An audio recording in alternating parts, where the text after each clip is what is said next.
Salut, un petit tuto pour changer les enceintes d'origine sur une Twingo 1 phase 2. Donc, je vais vous montrer, j'ai acheté des haut-parleurs Pioneer 10 pouces, 25 € au centre auto. Voilà. En premier, on passe le tournevis. Il y a des petits ergots, on passe les doigts, pas avoir peur de tirer. Donc voilà. Et on va mettre ça à la place. On a déjà fait l'autre côté, ça s'est bien passé. Donc simplement, on enlève le cutter. Par tout seul. Une petite broche toute simple. On appuie et on tire.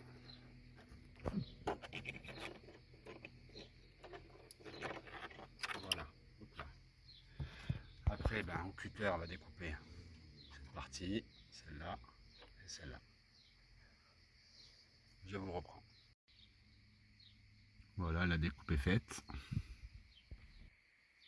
On va devoir installer les petites agrafes, fournies bien sûr avec les enceintes, du moins avec celle Pioneer, les autres je sais pas.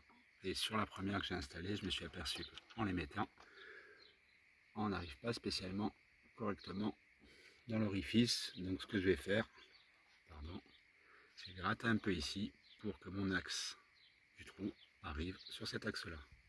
Et bien sûr, répercuter ça au moins sur les trois. Les 4 pattes sur l'enceinte, il y en a une qui sera dans le vide en fait. Donc elle sera tenue que par 3 pattes. Allez, à tout de suite. Donc voilà ce que ça donne une fois installée. Donc on les replie un peu sur elles-mêmes, car elles sont un poil plus larges que le plastique. Donc je vais en prendre une autre. Il y en a deux, pas pour moi. Voilà. Prenez et vous l'écrasez un peu. Et là vous la prenez donc en sandwich.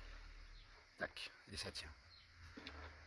J'ai acheté pour 3,60 € des adaptateurs. Voilà, vendus par deux. Et comme c'est pour une Twingo, Renault du moins, j'ai pris ça, référence 5733. Voilà. Donc maintenant, je vais prendre la broche d'origine et mettre ça. On aurait très bien pu le faire avec des cosses, mais bon, pour 3 €, je me fais pas chier à sortir la pince à cosse, brûler la gaine rétractable.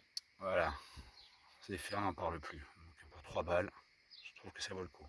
Un détrompeur, plus gros, le rouge, hop, je libère. Et le moins, voilà, beaucoup plus petit. On ne peut pas se tromper, on est sur la broche d'origine, et plus c'est moins. Voilà, un gros à votre droite et le gauche plus petit, donc le moins à gauche. Je vous reprends. Voilà, le branchement est effectué, rien de très compliqué. On rentre, comme je vous expliquais, donc une patte qui ira dans le trou et les autres qu'on va placer précisément par rapport à nos trous. On prend les vis qui sont fournies avec le sachet et les pattes, les petites vis noires. Voilà, sur 4, j'en mettrai 3 et bien sûr bien serré pour éviter les vibrations. Allez, je mets ça et je vous reprends. Voilà, les vis sont en place, plus qu'à les serrer. Donc, vous munir bien sûr d'un petit homme-pouce, parce que comme vous avez le pare-brise au-dessus, sur celle du fond c'est un petit peu plus compliqué. Voilà, vous prévoir un petit cruci. On préserre les trois, on ne serre rien pour l'instant, que tout se mette en place. Voilà. La dernière.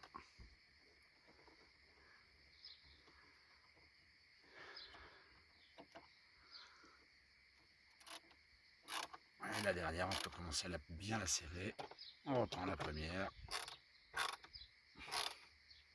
Voilà.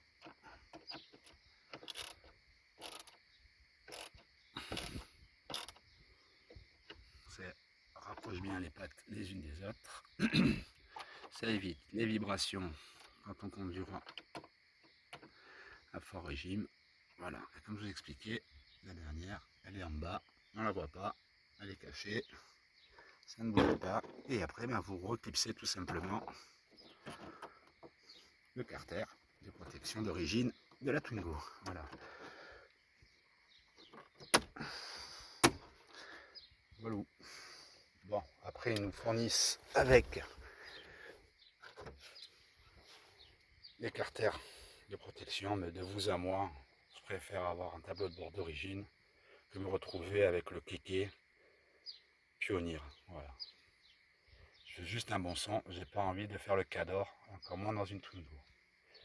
Voilà, bon maintenant plus qu'à faire le test, mais bon, plus sur plus, moins sur moins, ça ne peut que fonctionner. En espérant vous avoir aidé, à très bientôt.